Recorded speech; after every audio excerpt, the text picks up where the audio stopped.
When the chained woman in the ship's hold looked into the captain's eyes, everything changed. But when his wife saw this, her revenge was blood-curdling.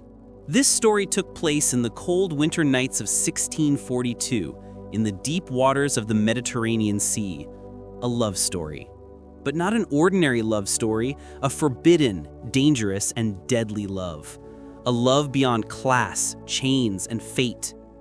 This is the story of those days, the full story of the drama that unfolded on the ship. The merchant ship Queen Margot was nearing the end of its 3-day voyage.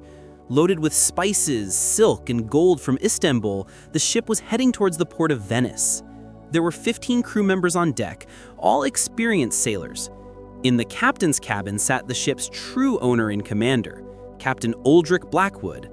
But in the ship's hold, there was something more valuable, more rare than all these treasures: Ilara. Ilara Rodriguez was 18 years old. Her black hair reached her waist and shimmered like velvet as it fluttered in the wind. Her green eyes resembled the clearest waters of the Aegean Sea, deep and mysterious. Her skin was lightly tanned and smooth, caressed by the Spanish sun for years. Her lips were full, her cheekbones prominent, her face sculpted with the precision of a master sculptor. She was of average height, but her body was full of feminine curves. Her décolletage was covered by a low-cut slave dress, but her beauty could not be hidden by any rag. But now, that beautiful face was filled with despair. Her hands were bound with chains, her wrists wounded from the metal's friction. Her feet were bare, each step on the cold wooden deck causing her pain. Her hair was disheveled, her face stained with dirt and sweat. Yet despite all this misery, her beauty was dazzling. Ilara's story did not begin in a slave market. She was actually the daughter of a Spanish nobleman. Her father, Don Fernando Rodriguez, was one of the wealthiest merchants in Seville. His name was even mentioned in the palace. But one night, everything changed. Her father was accused of treason against the king. Rumors spread, conspiracy theories emerged. The truth never came out, but the king had made his decision. Don Fernando's property was confiscated, his family scattered. That night, when soldiers raided the mansion, Ilara was only 15 years old. Her mother tried to smuggle her out through the back garden. "Run, Ilara, don't look back," her mother cried, tears streaming down her face. But Ilara couldn't escape. She was caught climbing the garden wall. A soldier grabbed her and threw her to the ground. Her mother screamed, but was silenced by a sword blow. Ilara never forgot that moment. Her mother's blood splattered on the white stones of the garden. They didn't kill Ilara, because her beauty was more valuable than death. They threw her into a dungeon and kept her in darkness for months. Then one day, the dungeon door opened and a man entered. He was a slave trader. He looked at Ilara and smiled. "This girl is worth her weight in gold," he said. And Ilara was sold for 10 gold coins. The slave markets were hell. Women were displayed like animals. Ilara saw for the first time how a man looked at her there. Greedy, lustful, dirty looks. Hands tried to touch her, but the merchant pushed them away. "This is special merchandise," he said, "only for the rich." Ilara had 3 different owners. The first was an old, wealthy man who used her as a servant in his home. But one night, the man attacked her while drunk. Ilara defended herself, scratching his face. The man beat her and sold her again the next day. The second owner was a young merchant. He was kinder, but his wife was jealous of Ilara. She tortured her every day, pulling her hair and slapping her face. The third owner was Captain Aldric Blackwood's man. The crew, who had come to Istanbul by ship, saw Ilara in the market and told the captain. When Captain Aldric first saw Ilara, he felt nothing, just another slave. There was work to be done on the ship. Someone had to clean the deck. He bought Ilara, paid 20 gold coins, and took her to the ship. That's how Ilara's life on the ship began, 3 months ago. Captain Aldric Blackwood was one of the most ruthless traders on the seas. He was 45 years old. His face had sharp lines from the storms, deep wrinkles converging at the corners of his eyes. His gray eyes were like ice, cold and distant. He never smiled, he never forgave. His beard was neatly trimmed, his hair short, and he always wore a captain's hat. He was tall, with broad shoulders and strong arms. His hands were calloused, hands that had pulled ropes and wielded swords hundreds of times. Captain Aldric's past was shrouded in mystery. No one knew where he came from. Some said he was a former pirate. Others claimed he was the king's secret agent. But the truth was this: Aldric Blackwood had run away from home at 15, worked on ships, and within 20 years had become captain of his own vessel. Now he was one of the wealthiest merchants in the Mediterranean. But he was not happy, because Captain Aldric had a wife, Isabel. Isabel Dumont was the daughter of a French baron. She was 35 years old, with blonde hair, blue eyes, and classic French beauty. But her beauty was cold. There was no warmth in her eyes, only calculation. She had married Aldric 6 years ago, for money, for power, for status, but not for love. Isabel lived in her own cabin on the ship. She did not sleep in the same bed as the captain. In fact, they no longer even spoke in the same room. Their marriage existed only on paper. In reality, they hated each other. Aldric knew about Isabel's dirty tricks, her schemes, her poisonous words. Isabel, on the other hand, complained about Aldric's coldness, indifference, and lack of emotion. Isabel's only entertainment was tormenting the crew, especially the female slaves. There were 2 female slaves on the ship, Ilara and an old woman named Marta. Marta worked in the kitchen. Ilara cleaned the deck. Every morning before dawn, Ilara was released from her chains. A soldier would take her out of the hold and bring her to the deck. There they would give her a bucket of water, a brush, and a rag. Her job was simple: clean the deck, organize the ropes, and wipe up the crew's mess. When evening came, she was chained up again. But Ilara wasn't just surviving. She was observing. She saw everything. She heard the crew's conversations. She learned the ship's course. She noticed the captain going out on deck every morning before sunrise. She saw how he held his coffee cup, how he stood as if talking to the wind, the loneliness in his gaze at the sea. Ilara had first seen him 3 months ago. When the captain bought her, he hadn't even looked at her face. He had just said, "She'll clean the deck," and left. But Ilara was shocked when she saw him on the deck that first day, because there was something in the captain's eyes, a void, a loneliness, as if he had been searching for something for years, but couldn't find it. Days passed, weeks passed. Ilara cleaned the deck every morning. The captain came every morning with his coffee. They never spoke, but their eyes sometimes met. Ilara would immediately lower her head, but she felt her heart racing.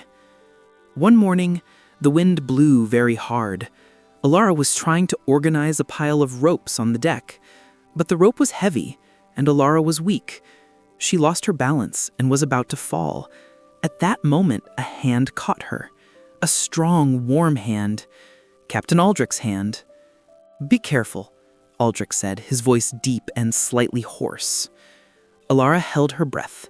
She had never been this close before. The captain's face was very close, his eyes looking at her. Those icy gray eyes now expressed something else. Curiosity. Interest. Perhaps compassion. "Thank you, sir," said Ilara, her voice trembling. Aldric let her go, but he looked at her for another second. Then he turned and left. But Ilara couldn't forget that look. Something in her heart had changed. After that day, everything was different. The captain continued to come every morning, but now he looked at Ilara more. Sometimes he would pause as if he wanted to say something, but then he would change his mind and leave. Ilara began to wait for him. Every morning, her heart beat faster. She washed her hands more carefully. She tried to fix her hair.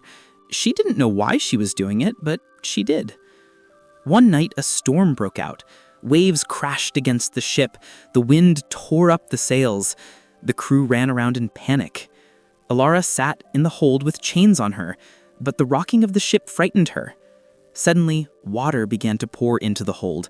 Alara screamed, but no one heard her. The water rose, reaching her wrists. She was panicking. She was going to drown. At that moment, the hold door opened. Captain Aldric looked wet and angry. He saw Alara, looked at the water. Without saying a word, he came over and unlocked her chains. "Get up," he shouted. Alara tried to stand up, but her legs were numb. Aldric didn't wait. He picked her up and carried her up the stairs. There was chaos on deck. Waves were crashing everywhere. Captain Aldric placed Alara in a safe spot next to a rope. "Don't leave here," he said, and ran to help the crew. The storm died down with the dawn. When the sun rose, the ship was still afloat. The crew was exhausted but alive. Captain Aldric came onto the deck. His face was covered in scratches, his arm was injured, but he was standing. He looked at Alara. "Are you okay?" he asked. Alara was shocked. The captain was asking her a question for the first time. "Yes, sir," she said. "I'm listening." Aldric nodded, but he didn't leave. He stood there for a while, looking out at the sea. Then he spoke. "What's your name?" "Alara, sir." "Alara," Aldric repeated, as if savoring it. "A beautiful name." Alara blushed. Was the captain calling her beautiful, or was he just talking about her name? She couldn't tell. "Where were you born?" Aldric asked. "In Seville, sir, in Spain." "Nobility," said Aldric, his eyes fixed on her. "How did you get here?" Alara hesitated, but then she told him about her father, the accusations, her mother's death, being sold into slavery. The captain listened silently. His face was expressionless, but something changed in his eyes. Anger? Pity? Alara couldn't tell. "Injustice," Aldric said finally. "But the world is an unjust place." "I know, sir," said Alara. Aldric looked at her once more. Then he turned and left. But that day, something had changed. A bond had been formed between two lonely souls on the deck of a ship. But someone else on the ship had noticed it too. Isabel. Isabel Dumont had stayed in her cabin during the stormy night. She hadn't gone outside, hadn't helped the crew. She had only thought about staying safe. But when morning came, she looked out the window of her cabin and she saw. Her husband Aldric was talking to a slave woman on the deck. He wasn't just talking, he was looking at her. It was a look Isabel hadn't seen in 6 years. Isabel moved away from the window in anger. Her heart was racing. Was her husband interested in a slave? Was a slave receiving attention while she, the daughter of a baron, was being neglected on the ship? This was unacceptable. Isabel acted immediately. She left her cabin and went to the deck. She saw Alara sitting by the ropes, still wet. Isabel approached her. "You." Alara raised her head and looked at Isabel in fear. Isabel was looking down at her, her eyes flashing with anger. "Come to my cabin, now!" Alara stood up. There were no chains, but she was not free either. She had to go to Isabel's cabin. She opened the door and went inside. Isabel closed the door behind her. There was no one in the cabin. Isabel turned to Alara. Her face was cold and cruel. "I saw you looking at the captain," she said, her voice venomous. "Ma'am, I was just—" "Shut up!" Isabel shouted. "A slave like you has no right to look at the captain. Do you understand?" Alara bowed her head. "Yes, ma'am." Isabel approached. She raised her hand and slapped Alara across the face. It was a hard, painful slap. Alara staggered but did not fall. Her face flushed, her cheeks stung, but she made no sound. "This is only the beginning," said Isabel. "If you look at the captain again, I'll throw you overboard. Do you understand?" Alara said, "Yes, ma'am." "Now go, and don't let me see your face again." Alara left the cabin. Her face hurt, her heart was broken. But she felt something else too. Anger. She had let Isabel hit her, but this wouldn't be the last time. From that day on, Isabel began to watch Alara constantly. Every morning she would come to the deck and check to see if Alara was approaching the captain. She gave orders to the crew, making Alara do harder work. She shortened Alara's sleep hours and reduced her meals. But Alara endured. Because every morning, Captain Aldric saw her. They didn't speak, but their eyes spoke. Aldric had noticed the mark on Alara's face, the mark of a slap. He didn't ask anything, but there was anger in his eyes. A week later, the ship was approaching Venice. The crew was excited because they would be going ashore. Isabel was excited too because she would see her family in Venice. But Aldric was silent. He sat in his cabin, thinking about Alara. That night, Aldric made a decision. He had to talk to Alara. Should he set her free? Should he sell her in Venice? Or should he keep it with him? He didn't know, but he had to talk to her. At midnight, Aldric went down to the hold. Alara was sleeping in her chains. Aldric looked at her. The light wasn't enough, but he could see her face. The mark of the slap was still there. Aldric was angry. Who had done this? He knew. Isabel. "Alara?" Aldric said, his voice soft. Alara woke up. She opened her eyes and saw Aldric. She was shocked. Why was the captain here? "Sir," she said. "The mark on your face," said Aldric. "Who did it?" Alara hesitated. If she said Isabel's name, it would be worse. But she couldn't lie. "The lady, sir." Aldric's jaw tightened. "Why?" I don't know, sir." Aldric knew. Isabel was jealous, but he couldn't tell Alara that. "I'm sorry," he said.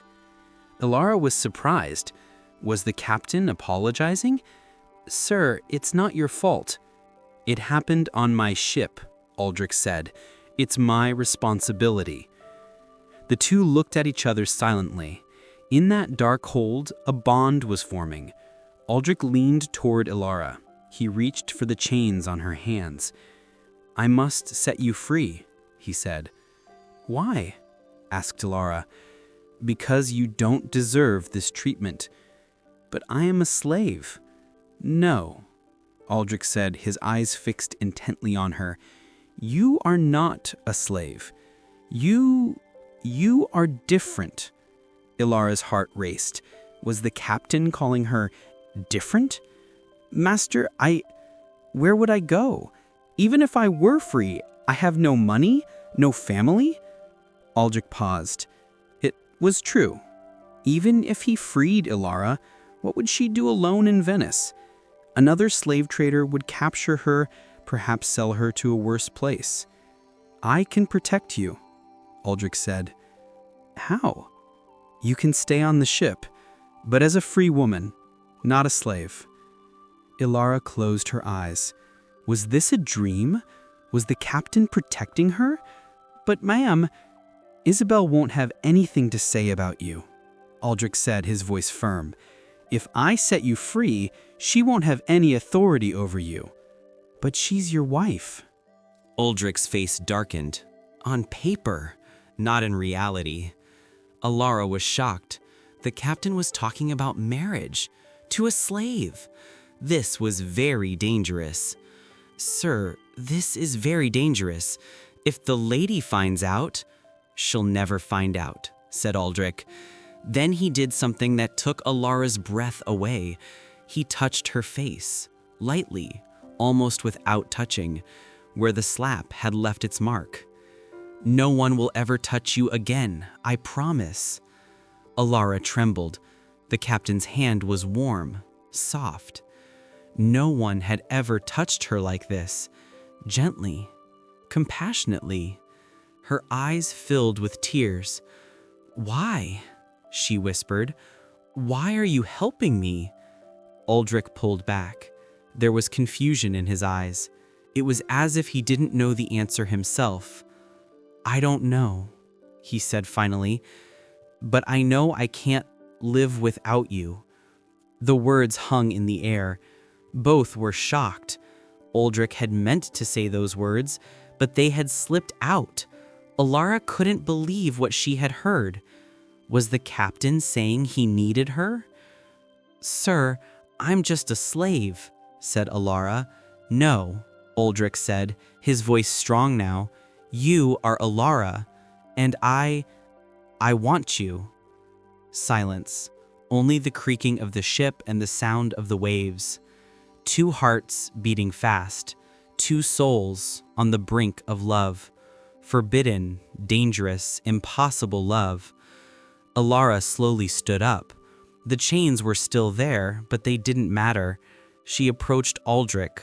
Her face was very close to his. "I want you too," she whispered. Aldric couldn't breathe.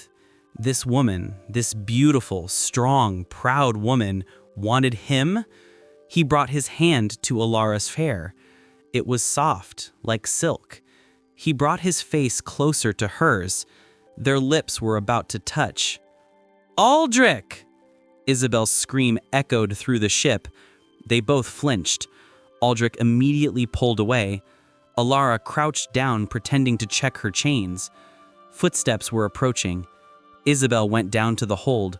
Her face was crimson with rage, her eyes blazing. She saw Aldric, then looked at Alara. "What are you doing here?" she yelled at her husband. "I was checking her chains," Aldric said, his voice calm but his insides frozen solid. "In the middle of the night?" Isabel didn't believe him. She looked at Alara, narrowing her eyes. "What were you doing, bitch?" "Ma'am, I wasn't doing anything," Alara began. "Shut up." Isabel walked toward her, but Aldric stepped between them. "Enough, Isabel," Aldric said, his voice no longer calm. "She's just a slave. She's not a threat."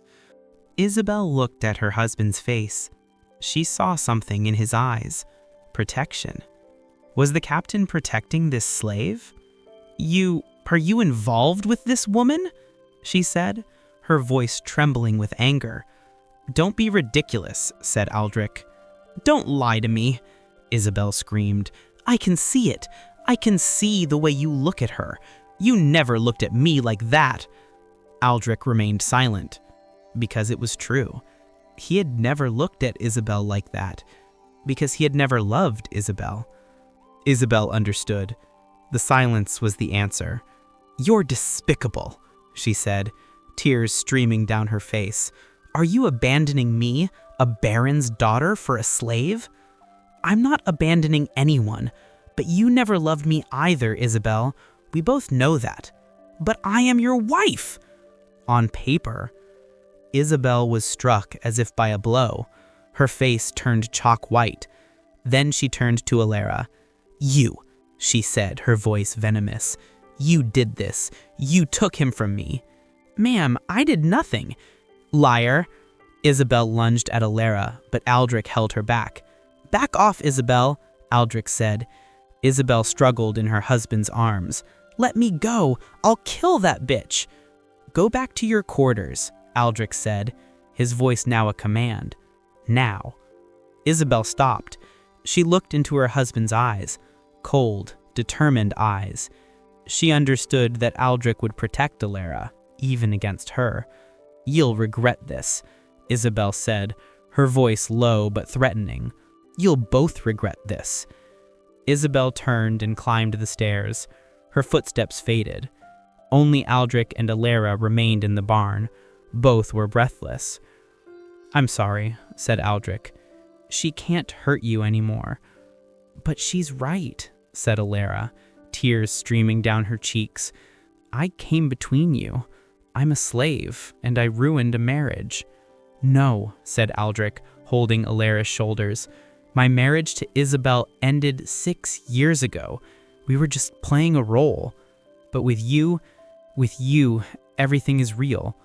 Isabel, Alara looked at him. There was sincerity in the captain's eyes, but there was also pain. This is impossible, said Alara. You are a captain, I am a slave. This love will destroy us. Perhaps, but being without you is already destroying me. That night, they both returned to their cabins, but they couldn't sleep. They thought, they dreamed, they cried. A love had been born, but a war had also begun. The next morning, the ship docked at the port of Venice. The city was beautiful, with its magnificent buildings, colorful houses, and canals. The crew went ashore to enjoy themselves. Isabel also left to see her family, but she said nothing. She was silent. And this worried Aldric. Because Isabel wasn't just silent, she was making plans. Isabel visited her uncle in Venice. Her uncle was one of the city's most powerful merchants. Isabel told him everything, that her husband was having an affair with a slave, that she felt humiliated. Her uncle was furious. "This is unacceptable," he said. "Aldric Blackwood is mocking you. We won't allow it." "What should I do?" asked Isabel. "Get rid of that slave," her uncle said, coldly. "If she's gone, Aldric will come back to you." Isabel hesitated for a moment. Killing a woman, that was too extreme. But then she remembered the way Aldric looked at Alara. That look had never been for her. Rage filled her heart. "How?" she asked. Her uncle pulled out a small vial. "This is poison. Painless, quick. Mix it into his food. He'll be dead by morning." Isabel took the vial. Cold, small, but deadly. "Thank you," she said. That night, Isabel returned to the ship. Alara was preparing dinner in the galley. Isabel approached. "Are you preparing dinner for the captain?" she asked, her voice filled with feigned politeness. "Yes, ma'am," said Alara. "Prepare mine too," said Isabel. "I'm hungry." Alara bowed her head. "Of course, ma'am." Isabel left the kitchen, but she would wait. She would wait for the right moment.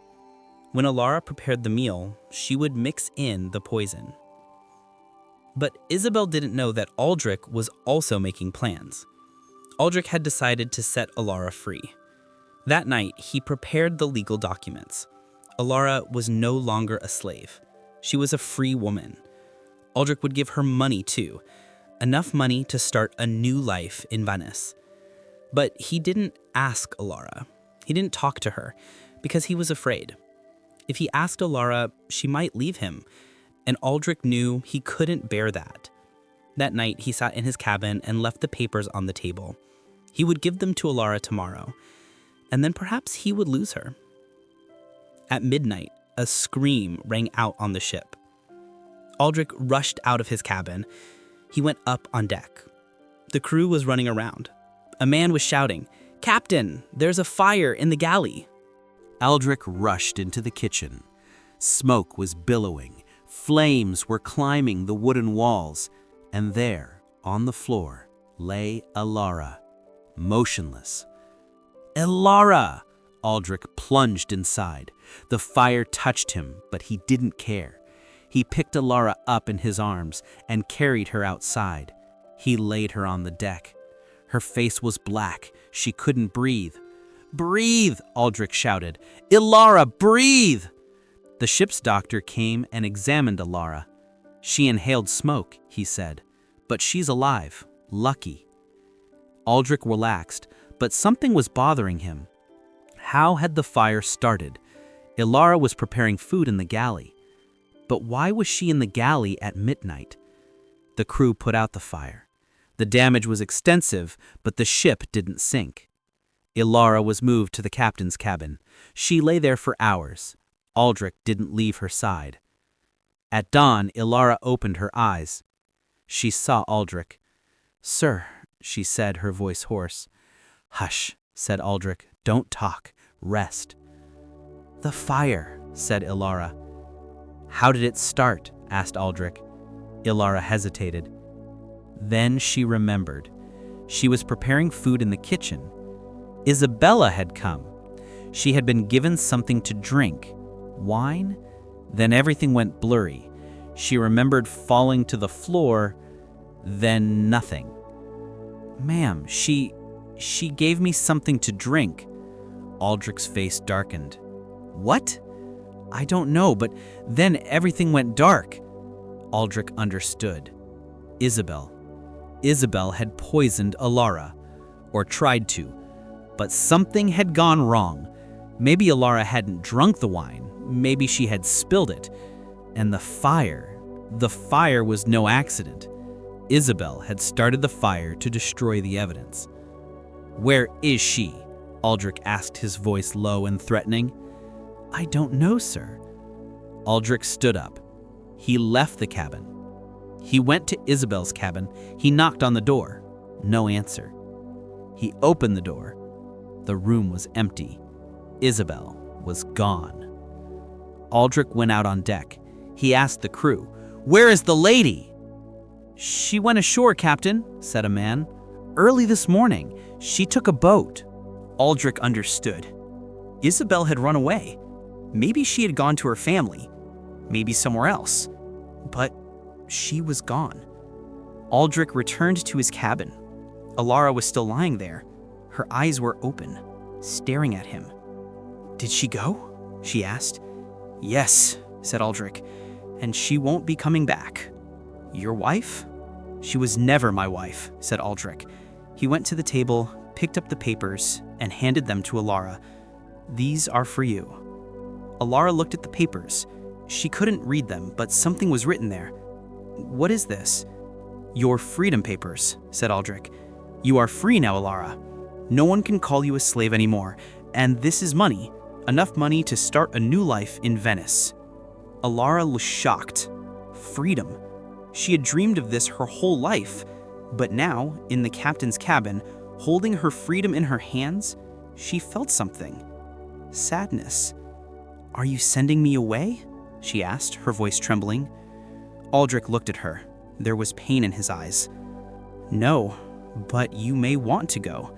And I can't hold you back. You are free." Alara dropped the papers.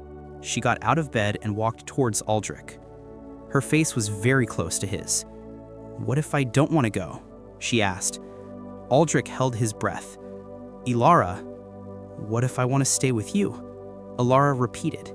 "What if I want to be with you? On your ship, on the seas?" Aldric looked into her eyes. Those green eyes were no longer behind chains. She was free, and she was choosing him. She was choosing Aldric. "Are you sure?" Aldric asked. "I am old, my past is dark, my future uncertain. I cannot offer you a wealthy life. But you can offer me love," said Alara, "and that is more valuable than all treasures." Aldric could no longer resist. He took Alara in his arms. Their lips met. The first kiss. Gentle, passionate, full. The loneliness, pain, and longing of years melted in that kiss. Two souls became one. From that day on, everything changed. Alara was no longer a slave. She lived as a free woman by Aldric's side. They didn't marry because Aldric needed to officially divorce Isabel, but everyone on the ship knew. Alara was the captain's woman. The crew looked at her with suspicion at first, but Alara showed them respect. She worked on the ship, helped out, learned their language. Over time, the crew grew to love her, because Alara wasn't just beautiful, she was strong, intelligent, courageous. Months passed. The ship sailed around the Mediterranean, from Istanbul to Venice, from Venice to Marseille, from Marseille to Barcelona. Alara learned new things in every port. The world was vast, and she was free now. One day, news reached the ship. Isabel had died in Venice from illness. Aldric was not sad, because Isabel had never been his wife, but now he was officially free. That night, Aldric proposed to Alara. "Will you marry me?" he asked. "On the deck, under the stars?" Alara's eyes filled with tears. "Yes," she said, 1,000 times yes. They got married in a small church in Barcelona, The crew were witnesses. Alara wore a white dress. Aldric smiled for the first time. Two people had defied fate, class, society, and they had won. But the story doesn't end there, because Isabel had done something before she died.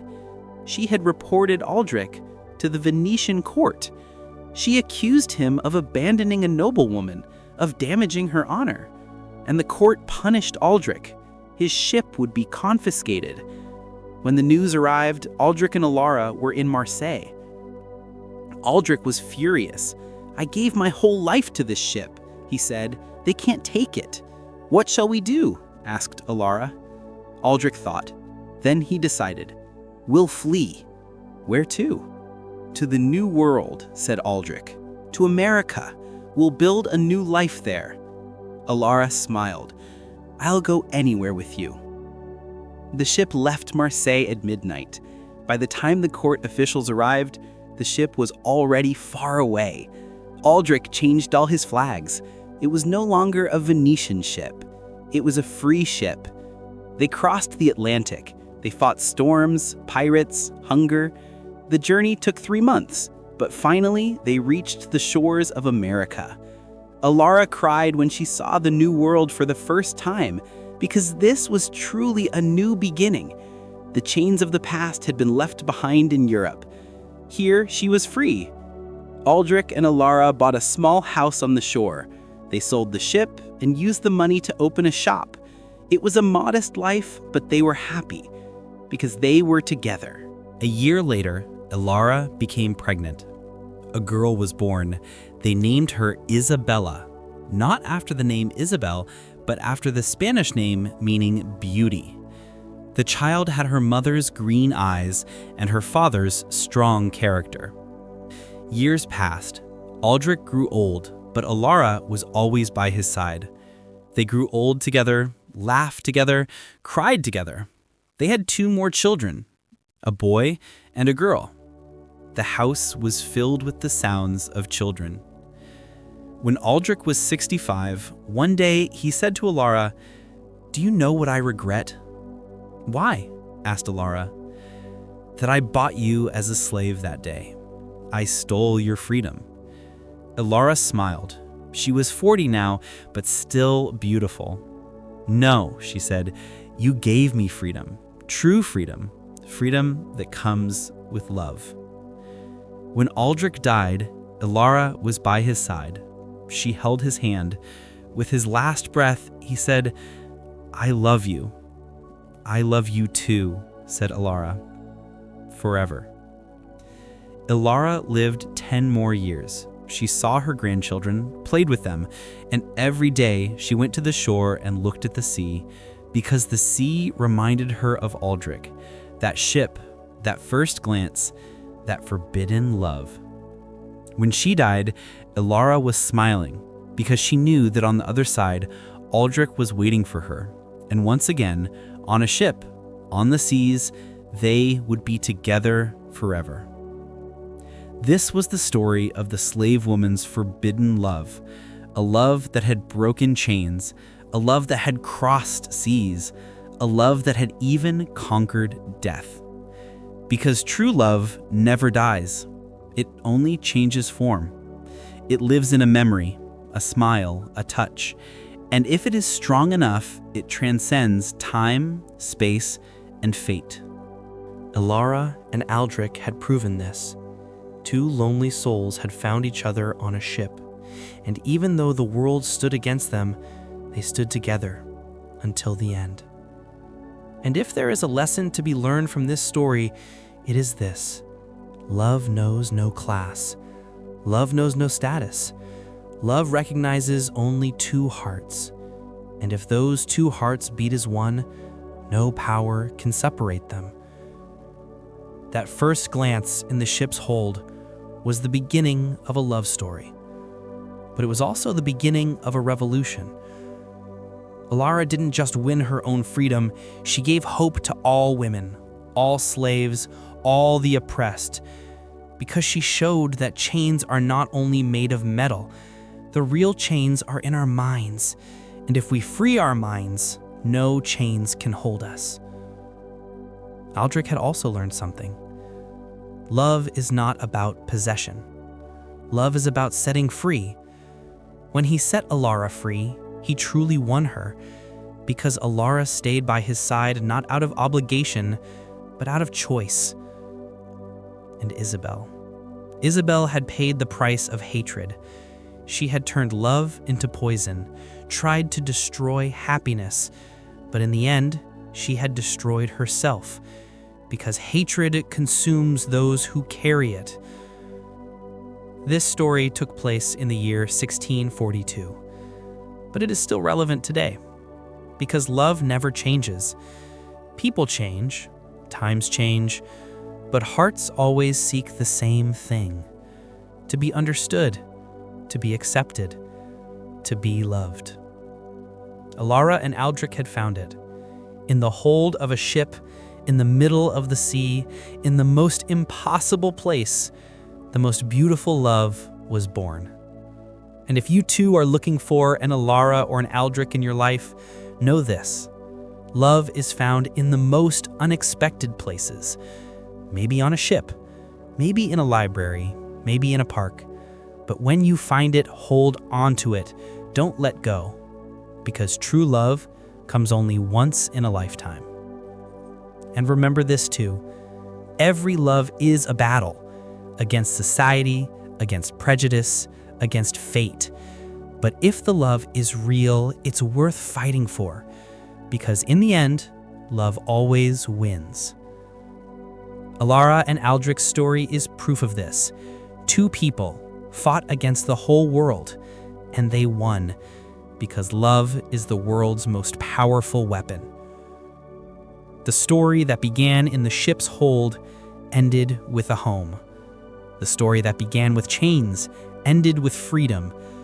The story that began with tears ended with smiles. And if one day you board a ship and gaze into the deep waters, perhaps you will see them, Alara and Aldric, dancing on the waves forever, together, because some loves are immortal, and this was one of those loves.